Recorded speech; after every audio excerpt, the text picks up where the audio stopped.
la verdad presente. El conflicto de los siglos.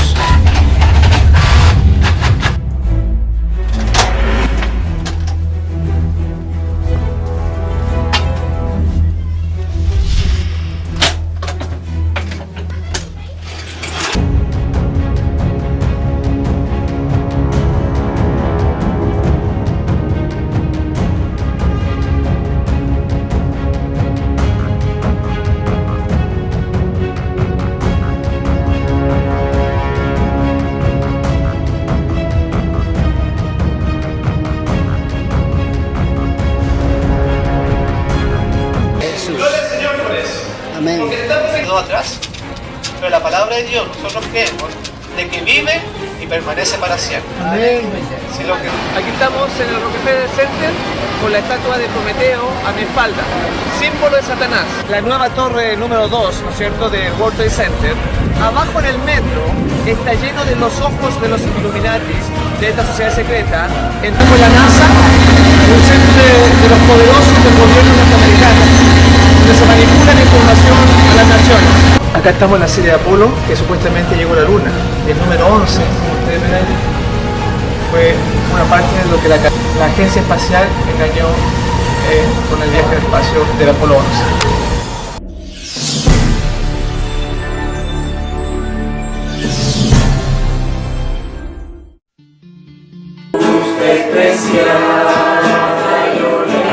Estamos contentos de reunirnos nuevamente para poder aprender un poco más de la Biblia, de ese alimento que Dios dejó para nosotros, ¿no es cierto? Así que vamos a abrir nuestras Biblias en el libro de Jeremías, capítulo 23, versículo 29.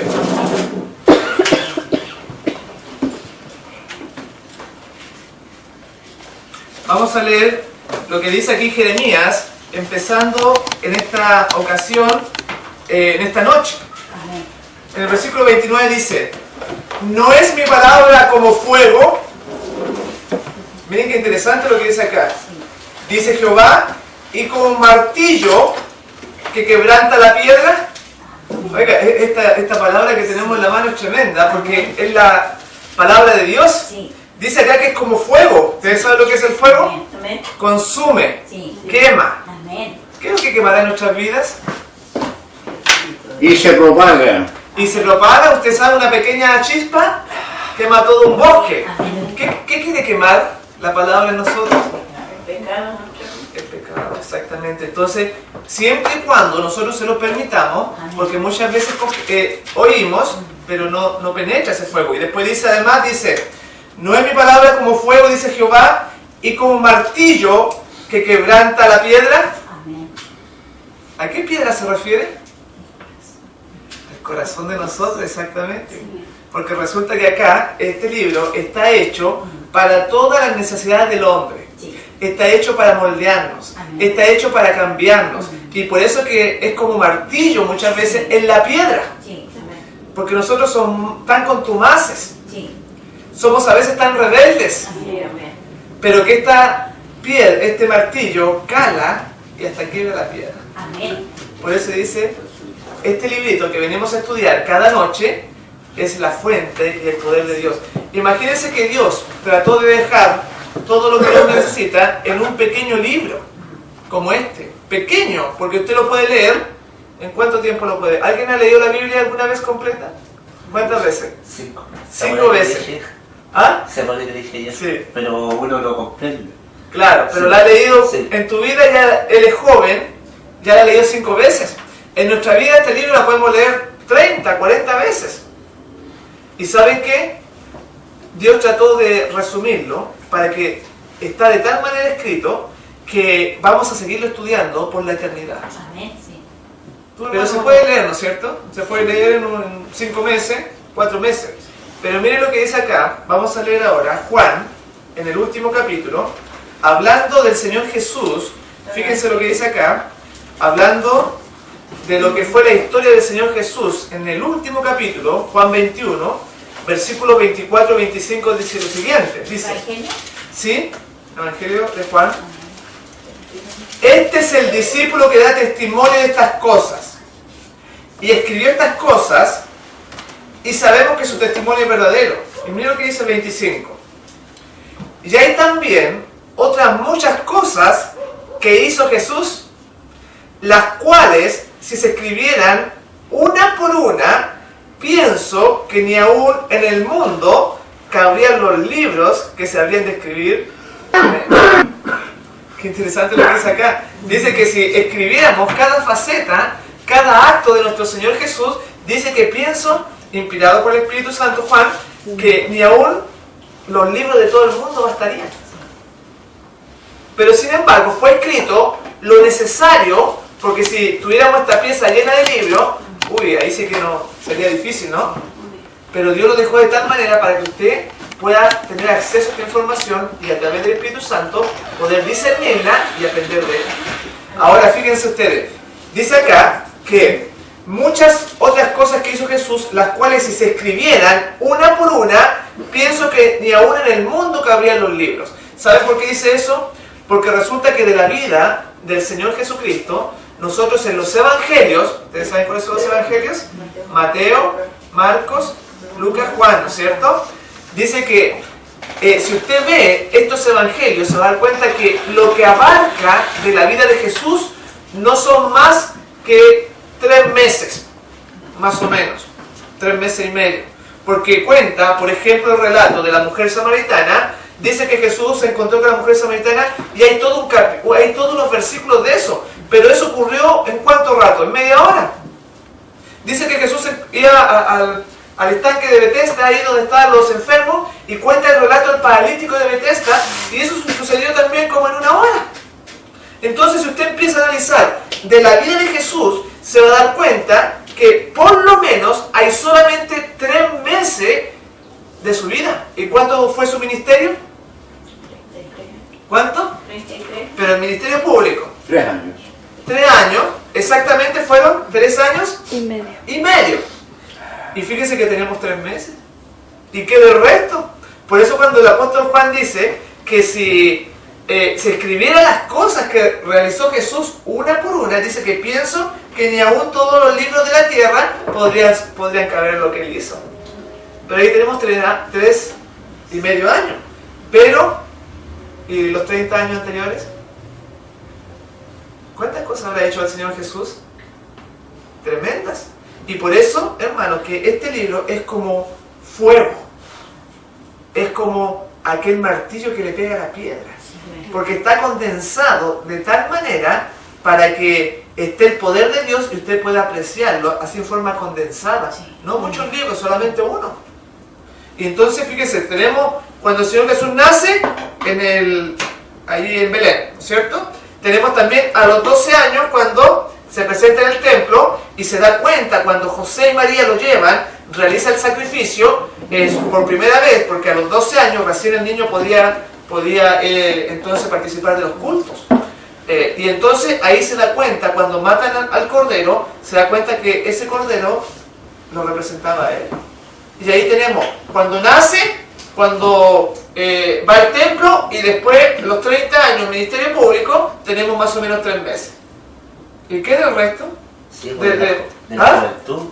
¿Cómo? De la juventud. De su juventud, exactamente, de Jesús hasta los 12 años, ¿qué pasó ahí? Y desde los 12 hasta los 30, tenemos ¿cuántos años? 18 años. ¿Se dan cuenta? Entonces, lo que nosotros estamos haciendo aquí en la tierra, también en los cultos, es empezar el estudio maravilloso de la vida de Jesús. Y que lo vamos a continuar en la eternidad. Amén. Porque imagínense que dejó 3 meses más o menos de la vida y todavía no encontramos toda la enseñanza. Porque cada vez que la leemos aprendemos cosas nuevas. ¿Se dan dando cuenta por qué el Señor dice que esta palabra va a durar para siempre? Porque todavía en el cielo, cuando estemos allá con la ayuda de Dios, entonces le vamos a poder preguntar al Señor Jesús, ¿y qué pasó a los 20 años? ¿Y qué hiciste día tras día? Y ahí dice, el Señor nos va a contar, cada acto de su vida era un acto de misericordia y de bondad. Todas las cosas que hizo. ¿Sabían ustedes que Jesús, cuando era joven, cuando era niño, decía que veía un pobre y no pasaba de largo, ¿no? Sino que si tenía un platito de comida, dice el Espíritu decía que se lo daba al pobre. Y él no comía porque ya después, ustedes saben, podía estar 30, 40 días sin comer. Se veía a alguien que estaba necesitaba ayudar, lo ayudaba. Y entonces a cada minuto, a cada segundo de su vida, él entonces, si hubiera quedado registrado, nosotros tendríamos esta pieza y todo Santiago y todo el mundo lleno de libros con lo que él hizo. Por eso dice el apóstol Juan, dice que pienso que si se escribieran una a una las cosas que Jesús hizo, ni aún todos los libros de la tierra podrían contener lo que él hizo. Y entonces, para que se den cuenta que cuando nosotros iniciamos el estudio acá, leemos este pequeño libro, porque es muy pequeño, ya José Luis lo ha leído 5 veces, yo también lo he leído varias veces, y seguramente ustedes también. Pero hemos iniciado el estudio, que vamos a continuar, esa vida de esos 18 años que decía José Luis, del 0 año a los 12 años, lo vamos a seguir estudiando en la eternidad. Ahora tenemos toda una vida y apenas entendemos. Entonces, si usted no empieza ahora, va a andar atrasada, ¿no? Tenemos que empezar ahora a hincarle el diente a la Biblia. Y entonces aquí encontramos consejo de salud para el hombre, encontramos consejo de educación, cómo cuidar a los hijos, del casamiento, de sabiduría, nuestro comportamiento social. Aquí encuentra usted de todo. Dios hizo este libro para que usted tuviese todo. Y así que en todas partes de la Biblia donde usted abra, por ejemplo, este libro, va a encontrar maravillas. Por ejemplo, vamos al libro de Salmos ahora, al libro de Salmos, y vamos a analizar también ahí a través del rey David, para que vean un poco lo que estamos diciendo. Ahí entonces en el libro de Salmos, capítulo 8, versículo del 1 al 5, vamos a leer lo siguiente. Fíjense lo que dice acá, ahora, porque toda la escritura la dio nuestro Señor Jesús. Dice: oh Jehová, Señor nuestro, cuán glorioso es tu nombre en toda la tierra. Has puesto tu gloria sobre los cielos, de la boca de los niños y de los que maman, fundaste la fortaleza, a causa de tus enemigos, para hacer callar al enemigo y al vengativo. Cuando veo tus cielos, obra de tus dedos, la luna y las estrellas que tú formaste, digo, ¿qué es el hombre para que tengas de él memoria? Y el Hijo del Hombre, para que lo visites, le has hecho poco menor que los ángeles, y lo coronaste de gloria y de honra. Miren qué profundas estas palabras de lo que era aquí David. Dice, volviendo al versículo 1, dice: cuán glorioso es tu nombre en toda la tierra, has puesto tu gloria sobre los cielos. Mi pregunta es la siguiente: ¿qué es lo que es la gloria de Dios? ¿Alguien sabe? ¿O qué se imaginan que puede ser la gloria de Dios? El hombre. El hombre, ¿ya? ¿Quién más dice otra cosa? A ver, los hermanos, es importante porque si damos gloria a Dios, ¿qué estamos haciendo? Acá dice que puso, fíjense, que puso en los cielos, dice: cuán glorioso es tu nombre en toda la tierra, has puesto tu gloria sobre los cielos. Su espíritu. Cosa que ustedes miren hacia arriba y puedan ver su gloria. ¿Qué es lo que es? El Señor Jesús, su carácter. El Señor Jesús, su carácter, todo eso, ¿no? Fíjense que cuando uno puede ser muy ateo, puede ser muy persona que no entiende, no sabe leer, pero el hecho de mirar el cielo en la noche, ver las estrellas, o ver el sol, o ver las nubes, nos habla del poder de Dios. ¿No es cierto? Cualquier persona puede contemplarlo en los árboles, en las flores, todo eso. Pero si nosotros queremos ver más plenamente, más poderosamente esa gloria, se está refiriendo al carácter mismo de Dios, la gloria. ¿Y qué es lo que es la gloria de Dios?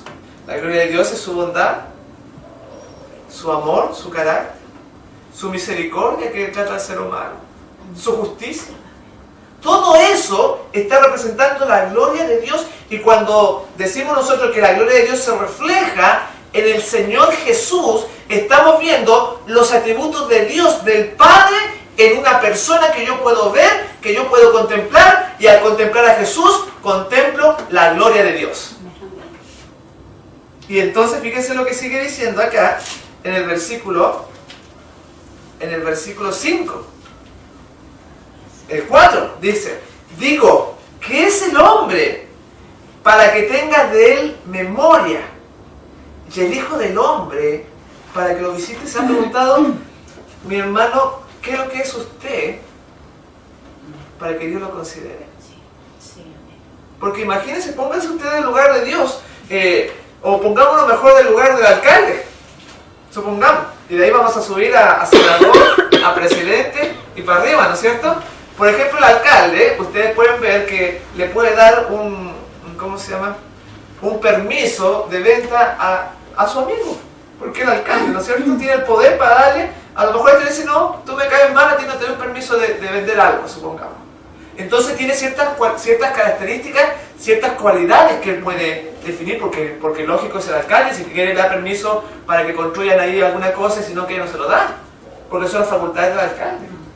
Entonces, bueno, entonces podríamos decir que el alcalde es un poco mayor que nosotros, que el miembro común, ¿no es cierto? Y después un senador. Ustedes ven que un senador hace leyes importantes, la empresa a veces le pagan dinero a los senadores para que apoyen sus proyectos, la empresa. Y un presidente tiene más responsabilidad. Pero si seguimos subiendo nosotros, nos damos cuenta de que cuando llega el presidente, ¿usted le ha saludado al presidente alguna vez? ¿Le ha estrechado la mano al presidente de Chile? Yo una vez al lado. Al lado. Pero no saludé así que venía caminando. De lejito, porque es difícil, ¿no es cierto? Es difícil que él diga, ¿cómo está hermano Marco? Difícil porque yo ni lo conozco, pero es una persona pública, ¿no es cierto? Entonces, ese tipo de personas es muy difícil de alcanzar. Imagínense ahora subamos a nivel de Dios, que somos nosotros para Dios, si Él está por allá arriba. Por eso dice acá, dice, ¿qué es el hombre para que tenga de él memoria? Si él no solamente puede dar un permiso de venta, no solamente puede aprobar un proyecto como los senadores, como los presidentes, el Señor, si nosotros no existiéramos, para él no sería ninguna pérdida. ¿No es cierto? Porque dice, mío es el oro, mío es la plata, mío son todas las bestias del campo, mío es el mundo entero. Y por ahí dice la Biblia, y si yo tuviera hambre, ¿no te lo diría a ti? Mira lo que dice, claro, ¿quién eres tú para darme de comida? Dice el Señor. ¿Quién eres tú? Y el apóstol dice, David dice, ¿y quién es el hombre? Para que tengas memoria de él, porque teniendo tanto poder, teniendo tanta biología, teniendo tanta química, el Señor, téngalo por seguro, que podría ser 1 millón de hermanos Marcos. Claro, porque él tiene poder. ¿Qué le puedo aportar yo a Dios?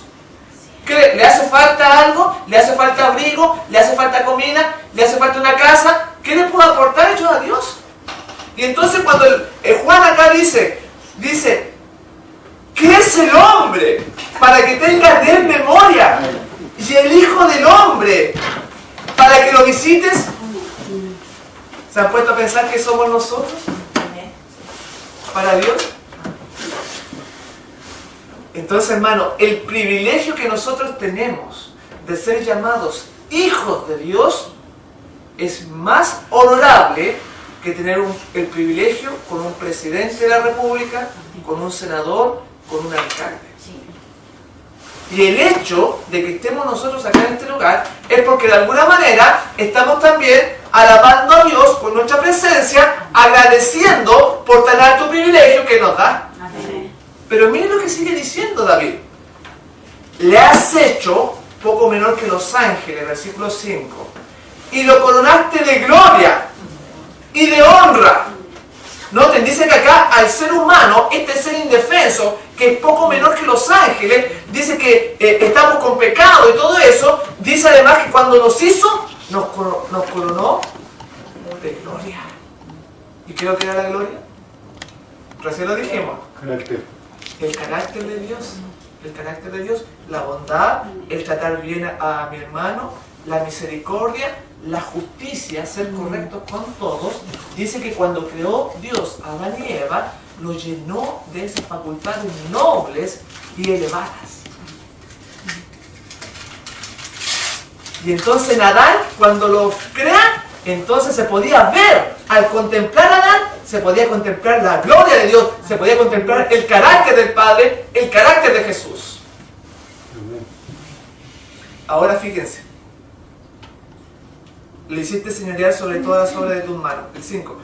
Le has hecho un poco menor que los ángeles y lo coronaste de gloria y de honra. Ahora fíjense.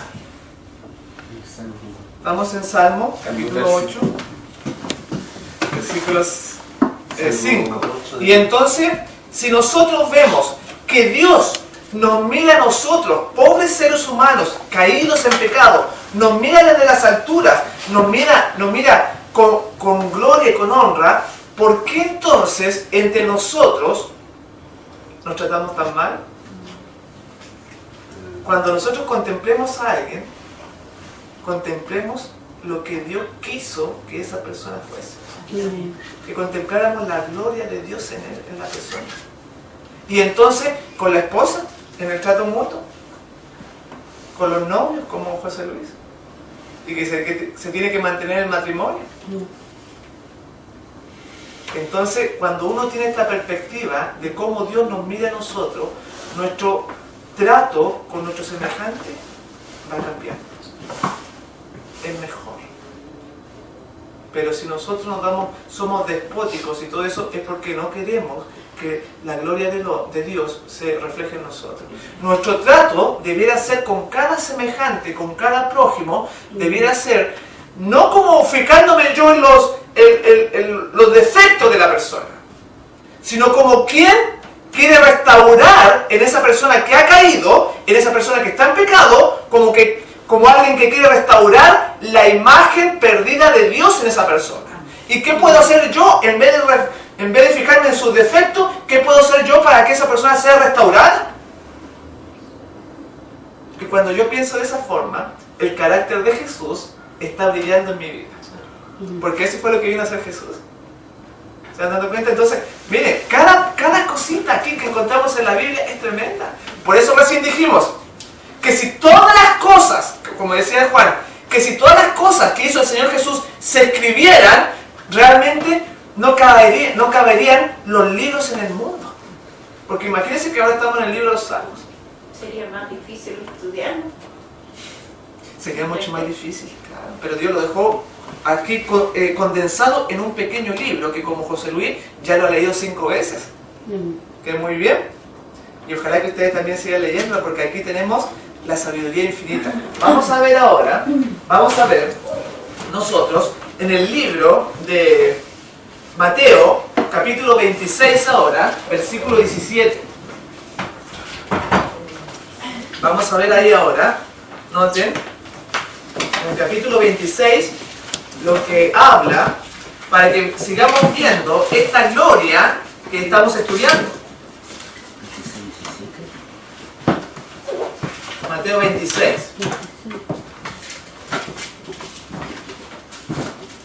Dice en el versículo 17 y en el versículo 18. Miren, y él le dijo, Jesús le dijo, id a la ciudad a cierto hombre y decirle, el maestro dice, mi tiempo está cerca, en tu casa celebraré la Pascua con mis discípulos. Y los discípulos hicieron como Jesús les mandó y prepararon, ¿qué cosa? La Pascua, exactamente. Dice que el tiempo que dice, estaba cerca. ¿Qué tiempo era ese, Elizabeth? ¿Qué tiempo era ese? José Luis. De su muerte. De su muerte, exactamente. Pero aquí le llama la Pascua.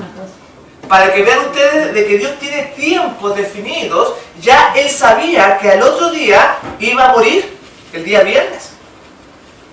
Y entonces dice que iba a llegar el tiempo. Ese tiempo había sido fijado desde la eternidad, cuando el Señor, el cielo, entre el Padre, el Hijo y el Espíritu Santo, acordaron un pacto sempiterno, en que iban a crear a un planeta como este, iban a crear al hombre, y si el universo entero, en caso de que en algún momento entrase el pecado, Dios ya tenía la solución para ello.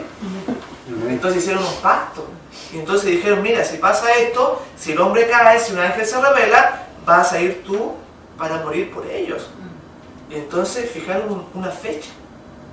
Y entonces esa fecha que había sido fijada desde antes de la fundación del mundo, ya en este librito que estamos leyendo, millones y millones de años atrás. millones y millones de años atrás, y entonces Señor Jesús, mira, le está diciendo, mi tiempo ya está cerca, ya viene la Pascua, yo voy a morir ahí. Eso que se había planificado de millones y millones de años atrás, ya viene el tiempo exacto. Y ustedes saben por qué día fue ese del calendario judío, la Pascua. ¿Alguien sabe? ¿Qué día era? Algunos dicen que fue en abril, Exactamente. pero no. Fue entre marzo y abril, porque por eso se celebra la Semana Santa entre marzo y abril. Fue el 14 de Nisan, el día 14, mire, vamos a verlo. Está en Éxodo, para que vean ustedes de que Dios no es así nomás. Éxodo 12, fíjense ustedes cómo ahí sale. Dice, en el versículo 6, aquí hablando de la Pascua, noten que también es una profecía, esto es una profecía que se estaba cumpliendo allá en el libro de Mateo. Dice en el versículo 6, hablando del animal del cordero que representaba a Jesús, y lo guardaréis hasta el día 14 de este mes, y lo inmolará toda la congregación del pueblo de Israel entre las 2 tardes. O sea, la tarde del jueves hasta la tarde del viernes que fue el que murió. ¿Qué día fue? El día 14. ¿Por qué piensa que fue ese día, hermano Reinaldo? ¿Por qué no fue un día 20? ¿Por qué no fue un día 5, hermana? ¿Cuál es su nombre? La hermana Margarita. ¿Por qué le puso 14? ¿Ustedes creen que porque se le ocurrió al Señor decir, ya tiremos el 14 nomás? ¿Ustedes creen eso? No, porque cada cosa que Dios hace es por algo. No, Reinaldo, ¿por qué le puso el 14? ¿Ve? Entonces, aquí donde hace falta la pizarra, ¿no? Sí. Para explicarle un poquitito. A ver si más adelante la traemos. Fíjense, ¿por qué hizo en el día 14? Porque Dios hizo, escuchen bien, Dios hizo el cielo y la tierra, los animales, las semillas, los árboles, toda la creación. ¿En cuántos días la hizo? Sí. En 6 días, y descansó el día 7º. Dios coronó su creación descansando el día 7º, el día sábado, ¿no es cierto? Y entonces el hombre cae, peca, come del fruto prohibido, y se requiere un animal para salvarlo. La primera semana fue la semana perfecta hasta ese entonces. Y entonces resulta que esa semana, escuchen bien, también se le conoce no solamente como la semana de la creación, sino que se le conoce como la semana de la justificación por la fe. ¿Saben por qué se le conoce a esa semana como la semana de la justificación por la fe? Porque resulta que Dios le dijo a Adán, le dijo, vamos a descansar este 7º día. Por eso que dijo, Jehová descansó de las obras de su mano y bendijo Jehová el día 7º, el día sábado. Pero ¿por qué se le llama la semana de la justificación por la fe? Porque pónganse ustedes en el caso de Adán. Adán, ¿cuándo nació Adán? El día viernes, el 6º día, ¿no es cierto? Fue creado, ahí nació, obviamente, lo hizo Dios. Pero Adán no estaba cuando Dios dijo, hágase la luz. Adán no estaba cuando Dios dijo, la hierba crezca hierba. Adán no estaba cuando Dios dijo, póngase la lumbrera mayor y la lumbrera menor durante la noche. Adán no estaba, porque todavía no había sido creado, ¿no es cierto? Sin embargo, él guardó el día sábado por la fe, porque le creyó a Dios de que él había sido el creador sin que él todavía existiese. Miren qué profundo. Y entonces Adán guardó ese día sábado, el primero, guardó ese sábado por la fe. Y así mismo nosotros tenemos que guardar todos los sábados, porque ahí va constituido por la fe también, confiando en que Dios, si el trabajo me lo impide, Dios es capaz de darme otro trabajo. Y entonces por eso se le llama la justificación por la fe, porque Adán creyó por fe de que Dios había hecho el cielo, la tierra y el mar y había descansado el séptimo día. Y entonces él dijo, Señor, como tú dices que hiciste todo esto, yo lo encuentro muy lindo, Señor, yo voy a descansar contigo también. Y ahí tenemos 7, pero nosotros queremos llegar al día 14 de Nisan, que es la Pascua, ¿no es cierto? Porque resulta que después que el hombre cae, Dios hace otra semana para restaurar al hombre. Primeramente lo crea 7 días, pero después cuando entra Jesús, el día domingo, entra a Jerusalén, pasa una serie de cosas y el día 6º lo matan. ¿Cuándo creó al hombre? El día 6, el mismo día. Porque él estaba comprando por segunda vez lo que había creado, lo que se había perdido, lo que se había extraviado. El Señor Jesús dijo, ahí, dijo yo pago. Tú fuiste creado este día, yo pago ese mismo día. Y entonces fue el día 14 su redención. O sea, fuiste creado en 7 días, pero yo pongo otros 7 días más perfectos porque te vuelvo a comprar por segunda vez. Cuando uno empieza a ver a Jesús desde este punto de vista, se empieza a dar cuenta lo grande que es Dios. Qué tremendo, ¿no? Que nosotros tan indiferentes en la casa con este libro que me puede acercar a Dios. Por eso el hecho de que una persona no crea, el hecho de que una persona diga no existe Dios, es un duro golpe en el corazón del Padre. Porque todo lo que Él ha hecho por nosotros, y nosotros cuando pecamos exactamente, estamos crucificando nuevamente, en ese día de Pascua, estamos crucificando nuevamente a Jesús. Y entonces, y fíjense lo que decía acá, decía, tú creaste al hombre y lo llenaste de gloria y de honra. Y el hombre se cree con el atributo de menospreciarlo. Y entonces, cuando cae Adán, la gloria de Dios se pierde en la vida de Adán, cuando él peca. Y entonces ahora los malos valores, los instintos bajos, controlan a los sentimientos superiores de la mente, y el odio, el egoísmo, empiezan a dominar a la humanidad. Se transformó.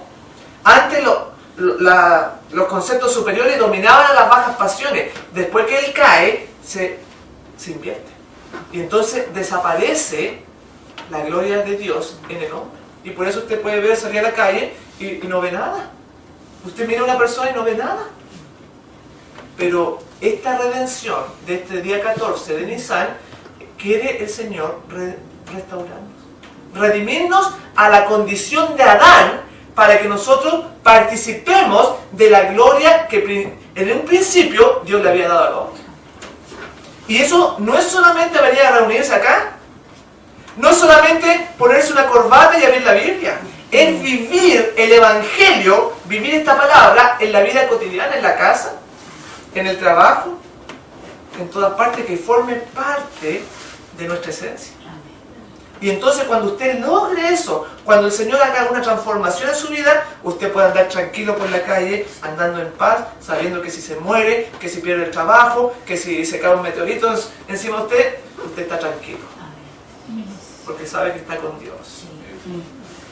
Y esa es la paz que el mundo no tiene. Y que Dios le da a usted el privilegio para que la tenga. Aprovechen. Por eso decía Juan decía, de cierto yo creo que ni aún si se escribieran una a una, las cosas que Jesús ha hecho alcanzarían todos los libros de la tierra. No alcanzarían. Bien, vamos a ver ahora, fíjense, ahora en Juan, vamos a ir terminando con este texto.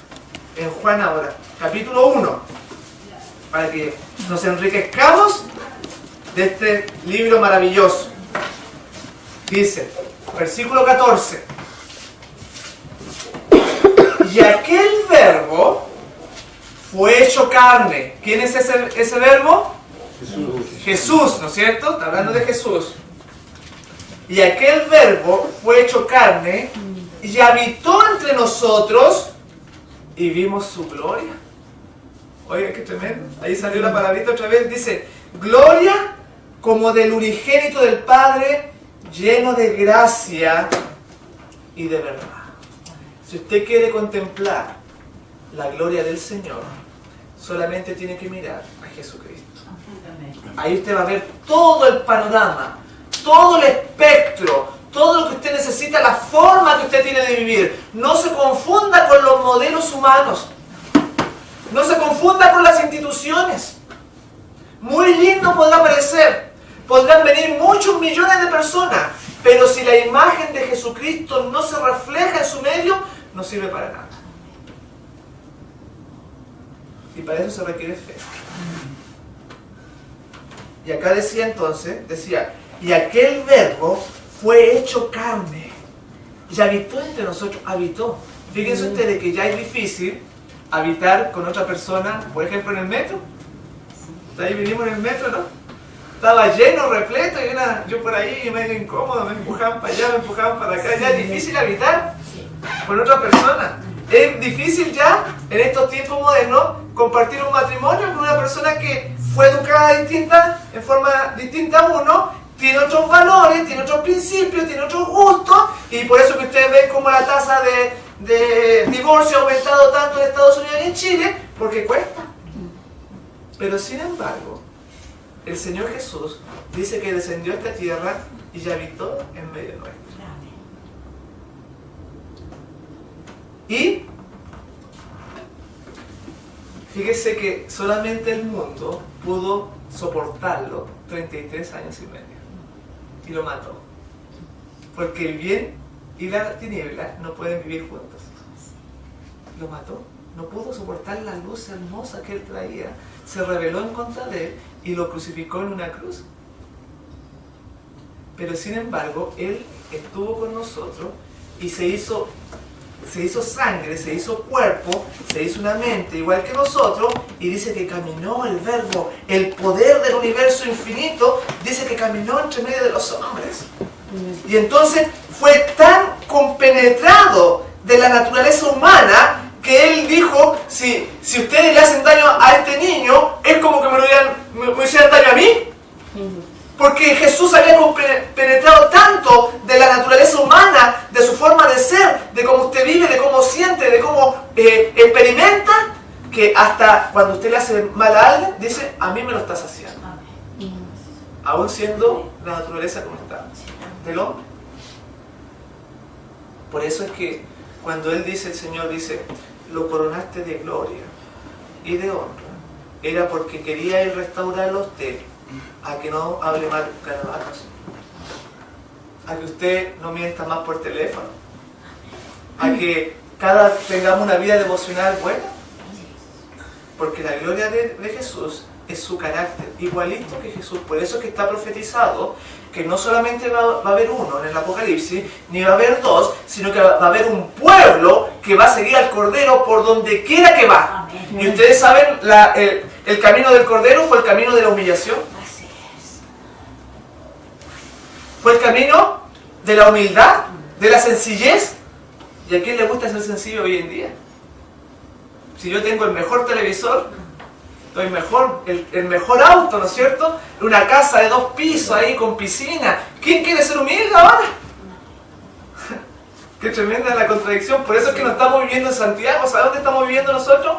En Sodoma y en Gomorra. Esta ciudad se llama Sodoma y Gomorra. Porque como viven el resto de las personas es así, lamentablemente. Y entonces dice que acá decía, y habitó en medio nuestro. Y después sigue diciendo, y vimos su gloria, versículo 14, gloria como el unigénito del Padre, lleno de gracia y de verdad. Noten que acá dice que primero no es la verdad, primero no es la teoría, primero no es el conocimiento, dice que primero es su gracia. Que cualquier cosa que usted pueda recibir o que haya recibido es solamente por amor de Dios que Él tuvo para con usted. Y por eso el hombre, decía el salmista, ¿pero qué es el hombre para que le dé todos estos regalos? Y la palabrita que dice acá, lleno de gracia, en el griego quiere decir textualmente que rebalsa, que inunda. La gracia que está hablando acá en el Señor Jesús dice que inundaba, chorreaba, se salía del vaso, era tan abundantemente esta gracia de que inundaba. Y cuando Dios hizo a Adán y a Eva, le dio esta gracia y ellos inundaban también el paraíso con la bondad, con el amor, con la justicia. Y qué pena que nuestros primeros padres perdieron esa linda oportunidad. Y después, cuando pecan, comen, le dice, entonces, Dios le dice al hombre, ¿qué has hecho? Y Adán dijo, Señor, ¿pequé? No dijo eso. ¿Sabes lo que dijo? La mujer que tú me diste, le dijo. Ella fue la que me hizo. ¿A quién le echó la culpa? Adán. Porque ya los principios, los valores puros que tenía se habían perdido ya desde el momento que toma la fruta, que desobedece, hay un cambio, aunque visiblemente él seguía siendo igual, el mismo cuerpo, pero dentro ya llevaba la enfermedad del pecado. Y entonces, ¿qué hizo Eva? Le dijo, mujer, le dijo, ¿qué has hecho tú? ¿Reconoció Eva? No, ¿no es cierto? ¿Y a quién le echó la culpa? A la serpiente. Oiga, qué tremendo, cuando nosotros estamos pecados, le echamos la culpa a los demás y nos ponemos a pelear. Por eso, hermanos, que aunque no se vea, aunque no la podamos ver, el pecado está ahí y nosotros necesitamos cada día, cada segundo, cada instante necesitamos ir a Jesús. Y cuando tenemos reuniones como esta para crecer espiritualmente, vengamos y crezcamos, edifiquémonos, porque el carácter se va puliendo día a día y hasta que un día el Señor Jesús, al mirarlo a usted, no va a ver a José Luis, no va a ver a Reinaldo, no va a ver a Marco, va a ver su propia imagen esculpida en su vida y en mi vida. Y va a poder contemplar su gloria en nosotros. Y eso es lo que Dios tiene para usted. ¿Se está dando cuenta que no solamente son las profecías las importantes? Por eso decía acá, lleno de gracia y de verdad.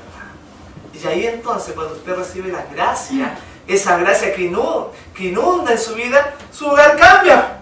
Claro. Es distinto el hogar que estaba destruido, los hijos que estaban en la droga, el papá que estaba en la borrachera, con una mujer consagrada, con un hombre consagrado, ese hogar cambia. Porque la gloria de Dios ha entrado a ese hogar. Y cuando usted diga gloria a Dios, está muy bien, pero dígalo también en su vida de testimonio. Porque no solamente de labios debemos honrar a Dios, sino que con nuestra vida.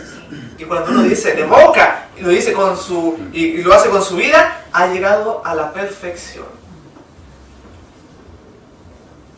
Y entonces dice acá, dice, lleno de gracia y de verdad.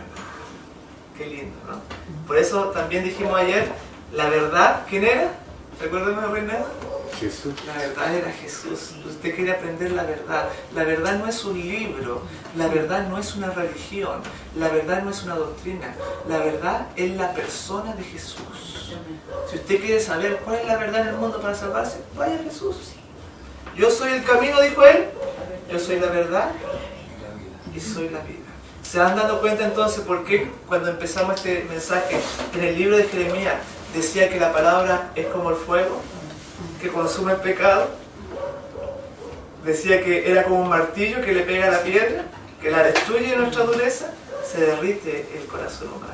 Ojalá que esta meditación que hemos tenido de esta palabra nos sirva un poquito más para aprender más de la grandeza de nuestro Dios y entonces tener la facultad de llevarlo en nuestro corazón, en nuestra mente, y aun cuando nos arrodillemos, cuando oremos a Él, tengamos esa presencia divina y la podamos llevar para nuestra casa también. Yo estoy contento nuevamente de compartir con ustedes esta palabra bendita y que Dios les acompañe y les bendiga grandemente. Si usted desea, puede solicitar este u otro material gratis al correo de email marcopozocl@yahoo.com o a fenaccionministerio@yahoo.com y gustosamente le enviaremos el material solicitado. Que Dios le bendiga.